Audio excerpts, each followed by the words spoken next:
Hey everyone, David C. Anderson here, coming at you from the Knife Center, and it is our favorite time of the week. The coolest new knives that have just hit our shelves are right on the table in front of me, so let's check them out.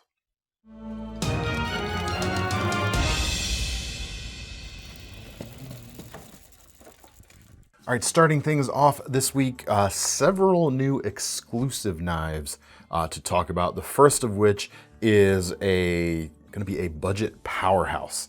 The Boker Kihon DC, the standard version of this, features injection molded handles in D2 steel. It's about 43 bucks. Featured heavily on a lot of end of the year lists for folks in 2024.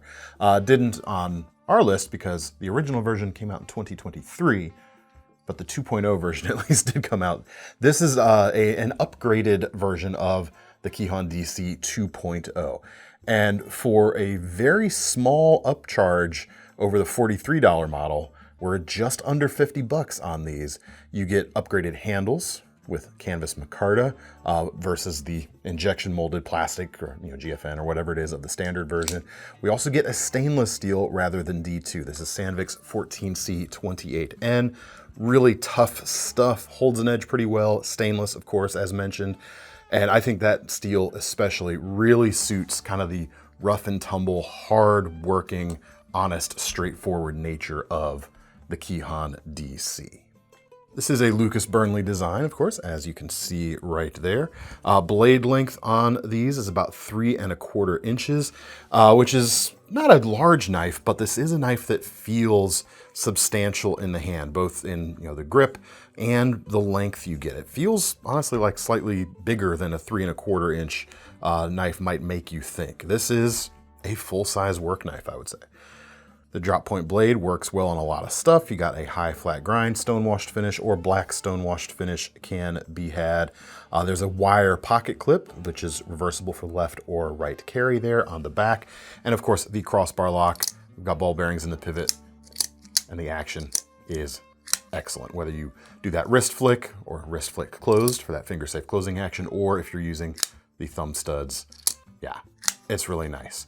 Now, it's not the tightest feeling crossbar lock I've ever felt, but it does feel solid. You got just the barest hints of wiggle in the open position. That's something that's hard to escape with a crossbar lock, but they do a real good job of managing it here.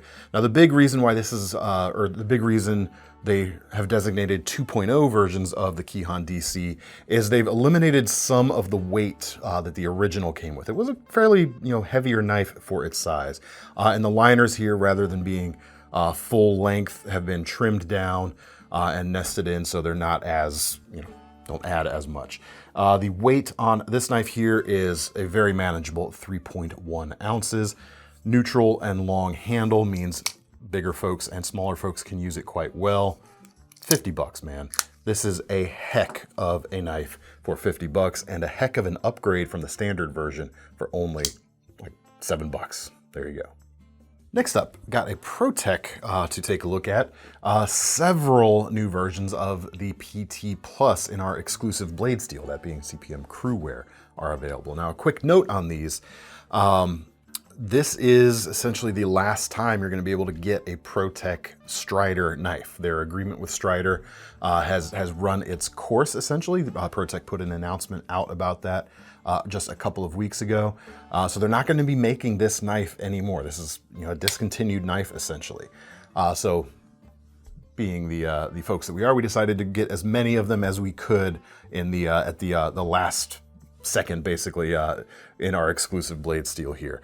So several different versions to choose from. This is just one of the batches that we just got in. We'll leave a link to all of them below. But this is the battle-worn green with gridlock pattern on the aluminum handles. It looks really cool. I like the battle-worn finish. It looks well broken in. It looks well loved, like it's been used for years. If you don't prefer that, if you want something more new looking, there's some non-battle worn versions as well. The Crewware steel here, blade is just over 3 inches long, and that steel is going to hold an edge very well. It's a powder metallurgy steel. It is very tough as well. It is not stainless, but we do have black DLC coating on this one, which should help keep rust at bay a little bit. Saber height flat grind here, not too thick on the blade either.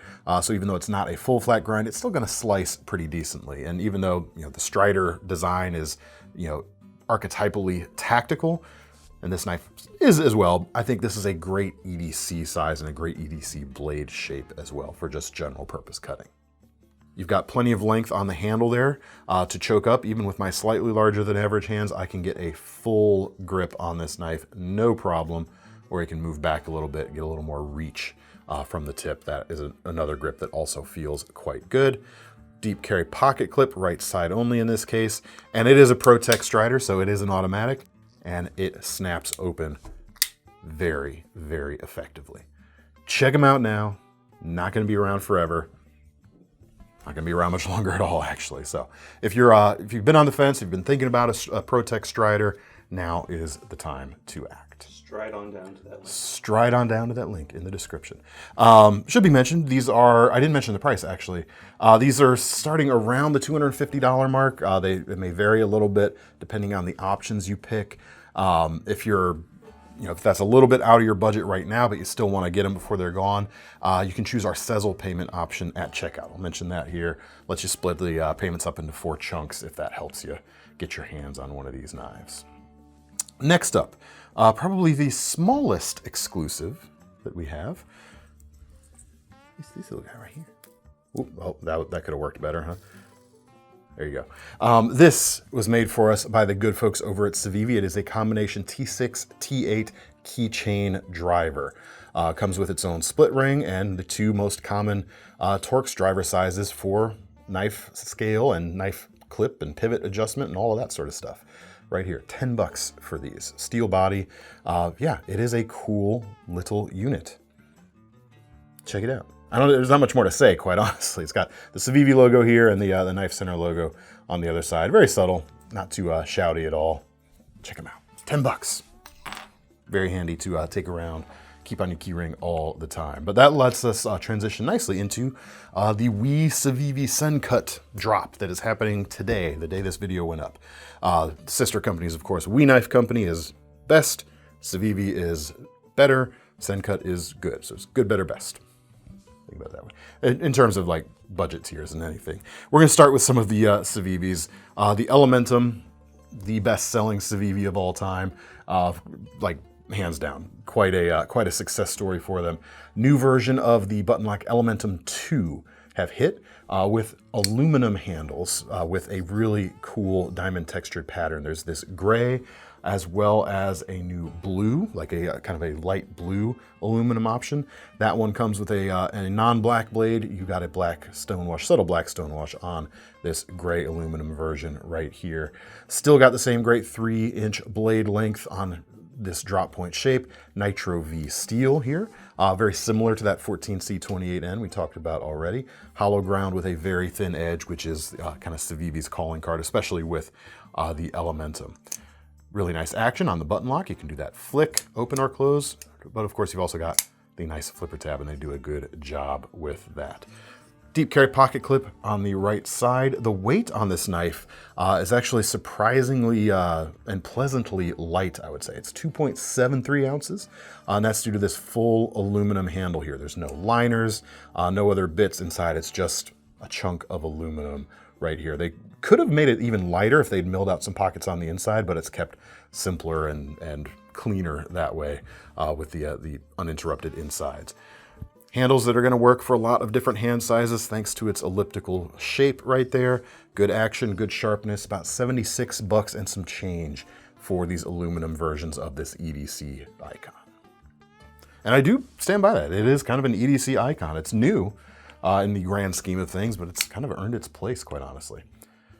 Speaking of aluminum, new versions, refined, altered, tweaked, pushed forward versions of 2 of Ben Peterson's designs. The first being the Baby Banter. This is the Baby Banter 2. It comes with a crossbar lock and it comes either with green micarta purple aluminum or blue aluminum at this point in time as this model is being introduced. And it is almost exactly the same dimensions as the original Baby Banter. I have one of those right here in our KnifeCenter exclusive S35VN version. It has the same blade length. It has just a hint more handle length, as you can see right there. Not a huge difference, but a difference worth mentioning nonetheless. It's still a small knife, don't get me wrong. It's not turning this into a big knife. But with using the finger choil area there, for me, it's about a 3.5 finger grip for me. I can come back here and get away from that sharpened edge and have just a 3-finger grip on it and still use it quite nicely. The handle scales are also contoured on this version as opposed to flat like most of the standard Baby Banters. And then of course the crossbar lock is also available and it works nicely. Thumb studs work great. Finger safe closing action thanks to that crossbar lock. Completely ambidextrous as well thanks to that crossbar lock. And to maintain that, you do have a reversible pocket clip here with the filler tab on the front to fill the hole that would otherwise be left, because they do an inset pocket clip with flush head screws here to make it nice and easy in and out of the pocket. Prices on these new versions, $68 for the Micarta, $72 and some change for the aluminum right here. They all come with Nitro V blade steel, about a 2.34 inch blade length. I love how I sometimes say like, it's about this long and then give it a very precise decimal number. Oh well. Well, unless you want to add more decimals. One could. It's still going to be approximate. All measurements are approximate, aren't they? And relative. Also true. Tell me what temperature is, then we'll talk. Really getting into the weeds now. Temperature's really cool. Nobody knows what the heck we're talking about now. It's fine. Thin blade stock, full flat grind, kind of an abrupt tip, not super pointy, but very gentle. Still a great everyday carry blade. One of the better smaller knives of recent years, I would say. The next thing we're going to look at, mention two Ben Peterson designs. We have the Bougie Banter. Here it is. It is a narrowed down and fancified version of the Banter, the original Ben Peterson knife that started it all. Here is the standard Banter size. You can see the difference in width or height there, whatever you want to call it. But otherwise, it's maintaining the same kind of lines, just on a more formal, fancy, gentlemanly type of knife. Price on these, $209. There's two different handle finishes, titanium handle finishes, and two different blade finishes depending on which one you pick. This is a dark stonewash to kind of match the stonewashed titanium, and a lot of Art Deco inspired milling going on there front and back. You see a little bit on the milled pocket clip there, and on the back spacer, cool little details here at the back. Really well considered, well thought out details. The blade itself is just under 3 inches long, S45VN steel here. The latest and greatest in the S30 range of whatever, S30 family. S30V, S35VN, S45VN. That's where we are right now. Slightly more straightened out version of the drop point that came on the original Banter. A little bit thicker on the blade stock, I would say. It kind of surprised me that this wasn't just a little bit thinner. So it's not going to be as razor-like as it might have been, but it feels super, super solid in the hand. And the action is good with that crossbar lock. Yeah, feels nice. One of the things I like about the Banter's handle contour here on the inside where your fingers wrap around is you've got a little hint of a finger guard here, but yet you can still get right up close to the edge to do finer work, which is always a nice thing. And you probably could do finer and slightly heavier feeling work with this. I mean, the bones are super solid with that titanium, with that slightly thicker blade stock. Don't let the pretty face fool you. That's a hard working knife, I think. Check it out. The next one is I'm gonna mispronounce this, Quinseris. Quinseris? Don't look at me. Quinseris? I'm not sure. But here is the knife. Several versions of it. I decided to pick the fanciest version, of course, because this, look at this. This is really cool. Prices start at about $350. for M390 blades, titanium handles with different inlays, and they go up from there to about $400 depending on which version you get. But this version right here is $726, just under that, for a lot of extra stuff going into it. 4-inch blade, we've got a Fafnir pattern Damasteel blade on this one with I'd call that a trailing point with a high flat grind. Very beautiful. Handles, jungle wear fat carbon, and crystallized titanium for the handles. So this is not a finish that's been applied to the titanium. It's actually a crystalline structure in the titanium matrix itself. I'm not sure, don't remember how that process is done, but it is actually part of the metal right there. Looks fantastic. The action is also quite good, as one would hope and expect from We Knife Company.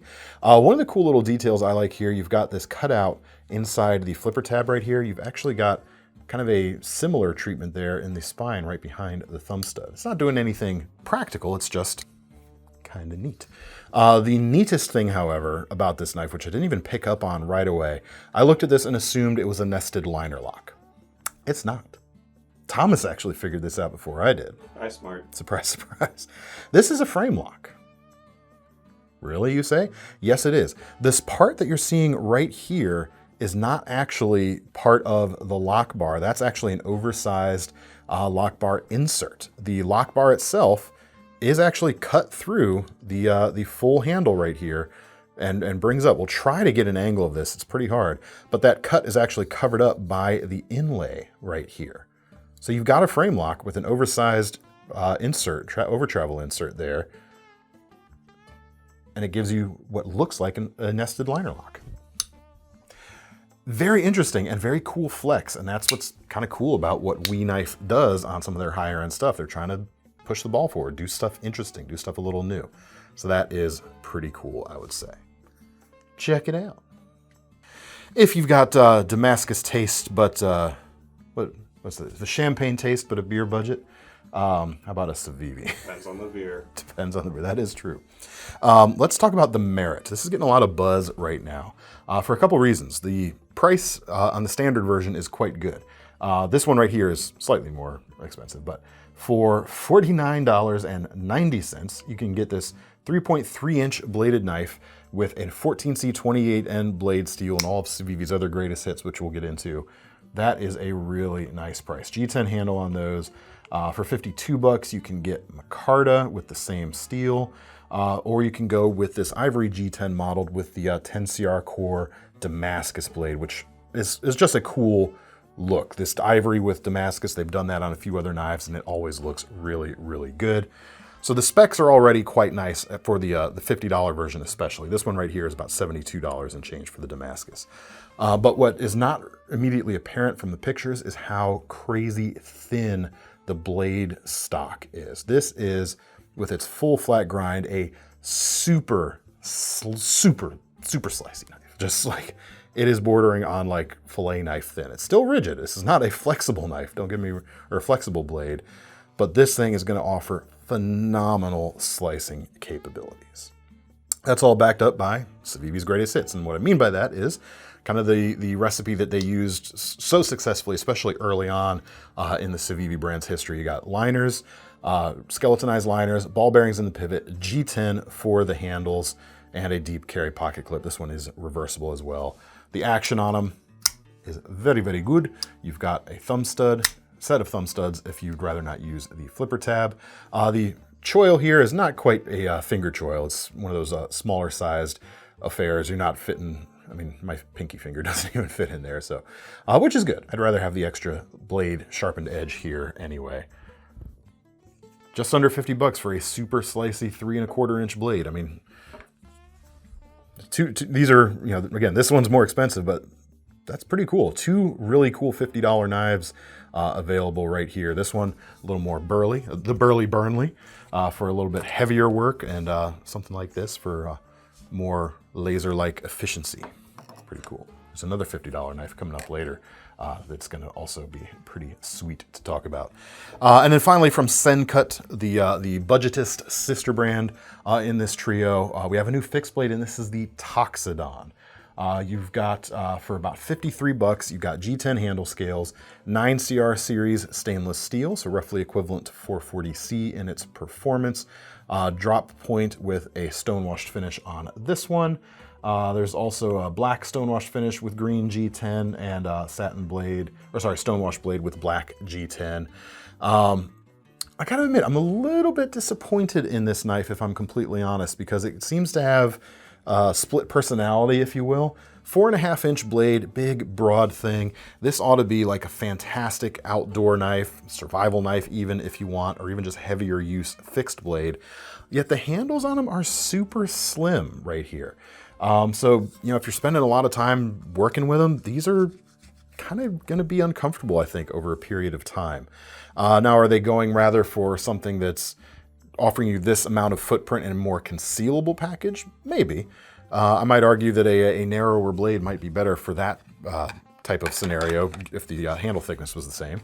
But it does come with a Kydex sheath. It comes with CIVIVI's T-clip here, which is excellent. You've got the Tech-Lock hole spacing with 2 of the holes replaced by slots. So this is going to work on so many different aftermarket or so many sheath systems out there, pretty much no matter what your hole spacing is. So while this knife is really well made, I do wish the handles were thicker and more ergonomic for heavier use, because the rest of the blade feels like it could stand up to some real heavy use. Could be a fun project to like make your own handles with at just 50 bucks. It's not a huge investment if you're not sure how to do that. Actually doing a video on that this upcoming weekend. Maybe you should check that out. More on that later. There you go. That's the Toxodon. Next up, another starting at under $50 folder, crossbar lock folder in this case, that is worthy of attention. This is the Bestechman, which is a subsidiary of Bestech, the Cicada's wing. And there's several versions of it, basicer versions than this one right here with G10 handles and 10 CR series stainless, which is roughly equivalent maybe to something like VG10, 49 bucks and 90 cents for those. Actually, I've got one of the other kind of wild looking ones over here. This one right here, white G10, red blade, $49.90 for that, just under 50 bucks. This version with the Ultim handles and the gold painted blade, painted, I mean paint, but the gold blade, about $60 right here. 3.15 inches, almost a full flat grind on that 10CR blade, nice and thin again. This is gonna be a slicey cleaver type of shape. Good action off of the crossbar lock for both lefties and righties. Reversible pocket clip, so lefties and righties as well. I will say the Ultim versions right here have a little bit of handle flex, so if you're thinking this might be a cleaver style or sheep's foot style bug out killer, it's going to come with that same kind of bug out nature of a little bit of flex, but 2.12 ounces here. The G10 versions don't have that same kind of flex. Those are a little bit more rigid. But the action is good. The ergos are good for a knife on the smaller size, but it's an over 3-inch knife that could still do some bigger work. It's not really a small knife. They call their crossbar lock the B lock. I like crossbar lock. We're gonna call it a crossbar lock because of that. Really great budget knives, $50 knives available in this week's video for sure. Let's talk about some fixed blades, shall we? Some more fixed blades at least. Can't stop you. One of the knives that was released in the CRKT drop, I guess was that a week ago, last Thursday.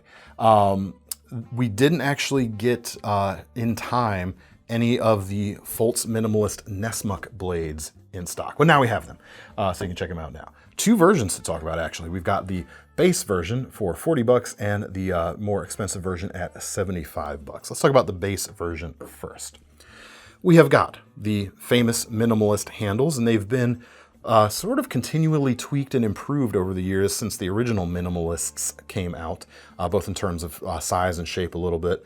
As you can see, we've got a bit more contouring to the handles here than the original flat scaled versions, and they feel really good in the hand. Even my large finger sizes, the finger grooves here are accommodating enough for me to get a grip, and then a fourth finger will grab onto the paracord there at the back, replacing the old box braid style of some of the original ones, because they've also gone to a lanyard hole right here rather than a captive lanyard sitting underneath the handle scales. It makes it easier to take on, or well, take off, I guess. The original was easy to take off, but it wasn't easy to install a lanyard back onto it. This one gives you that back. The blade itself, 3 inches long, D2 steel with the Nessmuk style blade. It's maybe a little more towards a butcher knife type of shape to my eye, but I'm a bit of a Nessmuk snob. I'm very happy with this blade. I think it looks fantastic, especially with the bit of recurve on this one right here. It gives it kind of that slinky, sinuous serpentine look that the Nessmuk blade is famous for, as well as that hump that the blade is famous for as well. Like the original Nessmuk, I think this would make a great hunting and skinning knife. The original Nessmuk from way back in the day, which was designed by George Washington Sears, pen name Nessmuk, was a bit bigger than this. This is obviously scaled down, but I think this is channeling the spirit of it quite nicely. Hollow grind on that knife. Sheath is injection molded, clips in. It comes with a belt loop right here, so you can either carry it on the belt or as a neck knife.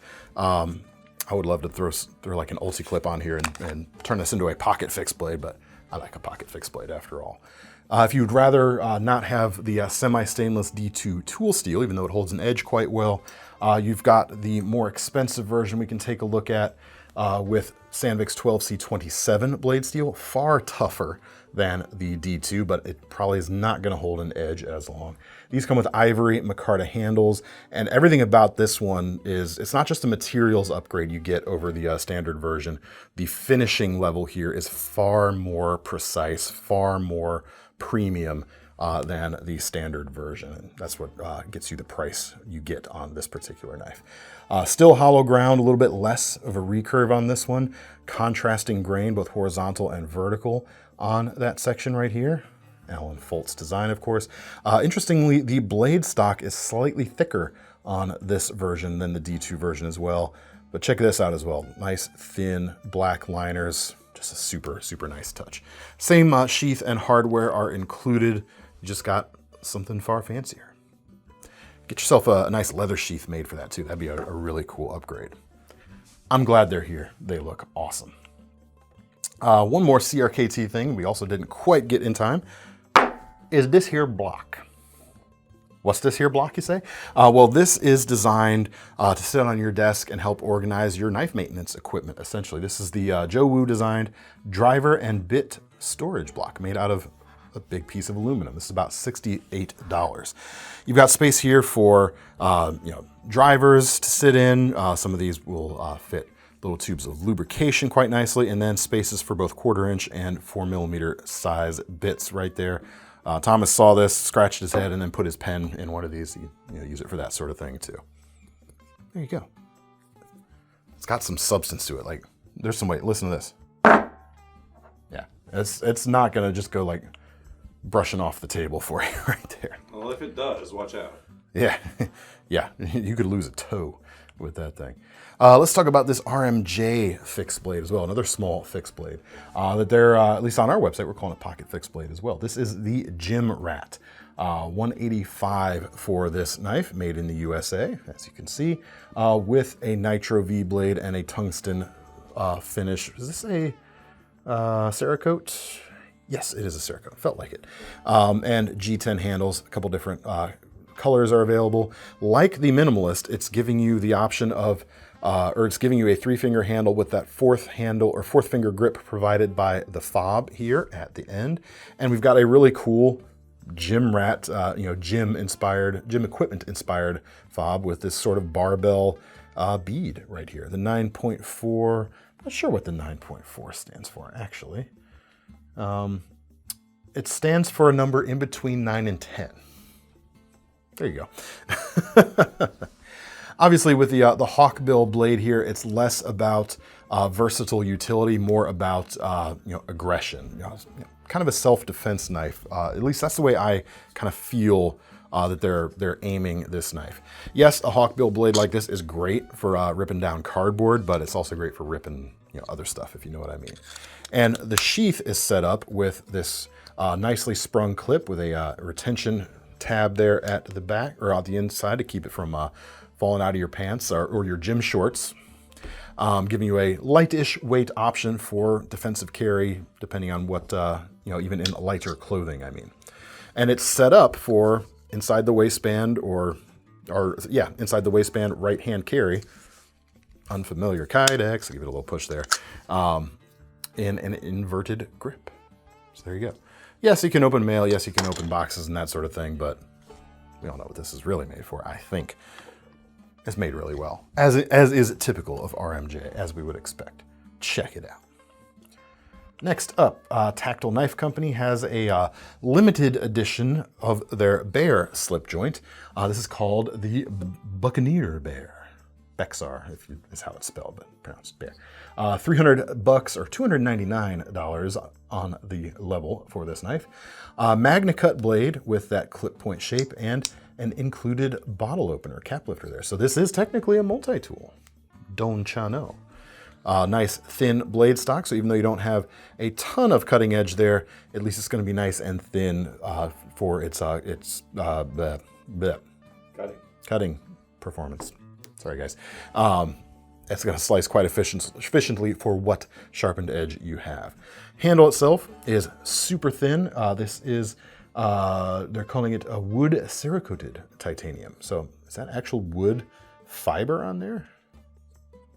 Or is it just a finish? I'm not sure. It feels like, you've got actual grain in there, which is pretty nice. Slip joint, so let's check out. Oh, yeah. Oh, that feels really good. That is super satisfying. Really nice. And you've also got a fob there at the back with a nice red bead matching the details here. Nice little anchor there for the Buccaneer type of aesthetic. Really nice. Standard versions of this knife, if you'd rather have a this without the cap lifter. Sorry, guys. Standard titanium without the fancy finish, without the limited blade, are $199 right now for Magna Cut and silver type of finish. $299 for a black version, however. All right, just a few more here. Getting back into the premium. Well, with the RMJ and definitely the Tactile, we're solidly back in the premium range now. Exocet from Microtech. This is one of the Signature Series versions, $333 for it. The Death Card aluminum handles. You've got the spade there with the skull in it wrapping around the back. You can't see all of it because of the wide money clip style pocket clip there, of course, but it is there. Memento Mori on the Tanto blade itself. And in Exocet fashion, that blade is very thin. I imagine just the steel marked on this. Microtech does not always mark their steel, so I don't know if this is the M390 MK or it's something else, but it is very thin, and they always do use premium stuff. Action is quite good, as you would expect, and despite a small length, I mean, this is a sub 2-inch blade, so this is a California compliant automatic. It's one with a broad handle here. That means you can get a real solid grip on the knife and really work what edge you have to its maximum capability. And last but not least, we've got some Chris Reeve knives to talk about. We've got the Inkosi, both the small with Tanto blade and the large with Insingo blade, both with the black Micarta inlays right here. These come with Magna Cut blade steel, which everyone loves, of course. Tanto blade on the small. This is the first time I think I've held a Tanto on the small Inkosi before. This is where Thomas goes and finds some footage where I have held one before, but I don't think so. That's going to be a lot of work. Yeah, Thomas he's not going to do that. He's got too much other stuff to do. See, I didn't say it was because you're lazy. It's because SHOT Show's next week. SHOT Show is next week. Make sure you're subscribed to the channel if you want to see all the newest knives as they are unveiled, as we're covering them with our interviews at the show. And that just means we got a lot of prep work to do ourselves here. 2.8 inches, very strong at the tip thanks to the Tanto profile here. You can see how wider that sharpened edge gets because you're just having to grind through more metal right there while maintaining the same edge angle as the standard or the straight section here at the non-forward facing bit, but you get the extra strength as a result, of course. We've got the double lugs on these knives. You've got, it's hard to snap. There you go. Hard to snap open the smaller ones sometimes, but it still works. Fob at the back. A lot of fobs at the back this week. A lot of great $50 knives this week. This is not a $50 knife. That's a $575 knife. Just an order of magnitude. Pretty much, actually. Almost definitionally. And the large Insingo Inkosi's 3.6-inch blade, $650 here. And everything, as you would expect and hope from a Chris Reeve, just feels just so buttery smooth, yet as tight as can be. It's a unique combination in the knife world that is appreciated by many. Oversized washers in the pivot here to increase the stability of the blade itself, as well as aid in that excellent signature Chris Reeve style of action. If you don't know, that sounds like a jerky thing to say. Like, if you don't know, you don't know. For those that have held a Sebenza or an Inkosi, you know what you're getting there. It's not for everybody. Some people don't like it too much, but other people, it's so good. It's so good. And that's all we have for today. Let me know what you thought of the knives down in the comments. And of course, to get your hands on any of them for yourselves, check out the links in the description, which will take you to KnifeCenter.com. Where in addition to that Sezzle payment option I mentioned earlier, if you want to break your payments up into smaller chunks, don't forget also about our long-running Knife Rewards program to earn some free money on your future knives. I'm David C. Anderson from the Knife Center. That's Thomas behind the camera. Keep sticking around. Make sure you check out all of our SHOT Show coverage next week. See you next time.